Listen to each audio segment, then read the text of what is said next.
Salah satu hal terpenting untuk dipelajari agar konten kita nantinya nyaman untuk dinikmati adalah storytelling. Saat mendengar kata storytelling, pasti yang terlintas di benak kamu adalah sesuatu yang sulit dilakukan. Bahkan, saking sulitnya, banyak sekali buku ataupun kelas storytelling berseliweran di lini masa kita. Dan kali ini, khusus untuk kamu, channel ini akan membongkar tips storytelling agar konten kamu semakin menarik bagi penonton. Sebelumnya, biar kesan angker dan sulit pada kata storytelling hilang, maka di sini kata storytelling akan dialih bahasakan menjadi bahasa Indonesia terlebih dahulu. Dalam bahasa Indonesia, storytelling artinya adalah bercerita.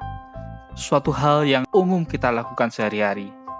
Kamu nongkrong di warkop berjam-jam pasti bukan karena kopinya. Atau kamu sejam di tukang sayur keliling pasti bukan karena sibuk memilih sayur atau karena terpesona sama wajah mamang tukang sayurnya. Di dunia nyata, kita bisa berlama-lama bercerita dengan cerita yang sangat menarik. Konsep bercerita inilah yang akan kita aplikasikan pada konten yang kita bikin. Berikut ini beberapa kiat untuk bercerita di YouTube. Pertama, mulailah dengan menulis gagasan yang jelas tentang cerita kamu dan apa yang ingin kamu sampaikan.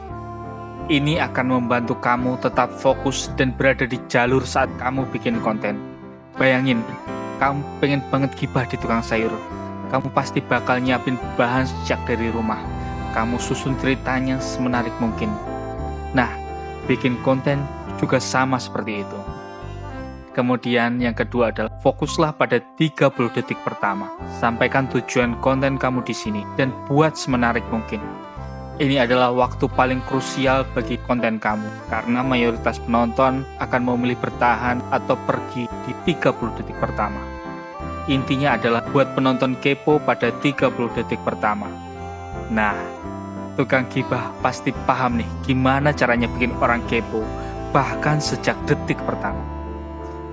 Selanjutnya adalah gunakan narasi yang jelas, ringkas, dan menarik untuk memandu penonton memahami cerita kamu. Jangan pernah membuat narasi berbelit-belit hanya untuk menambah durasi konten, karena itu adalah bumerang bagi kamu sendiri. Karena justru membuat penonton bosan dan kehilangan esensi dari cerita kamu. Bayangin nih, kamu lagi gibah dan kamu ngomongnya ngalor ngidur gak jelas. Siapa yang akan dengerin kamu? Bantu penonton untuk mengimajinasikan apa yang kamu sampaikan. Gunakan elemen visual seperti grafik, gambar, dan cuplikan konten untuk mengilustrasikan cerita kamu dan membuatnya lebih menarik. Gunakan elemen transisi seperti cutaway dan sulih suara untuk membantu menggerakkan cerita kamu dan membuat pemirsa tetap terlibat. Gunakan musik dan efek suara untuk mengatur suasana hati dan meningkatkan emosi cerita kamu. Dan akhiri dengan penutupan yang kuat yang merangkum semuanya dan meninggalkan kesan yang mendalam bagi penonton. Ingatlah untuk membuat cerita kamu tetap sederhana dan fokus. Itulah tadi beberapa tips storytelling yang bisa kamu praktekkan di video kamu. Semoga kamu tidak hanya jago storytelling di tongkrongan ataupun di tukang sayur keliling langganan kamu, tapi juga dalam kontenmu.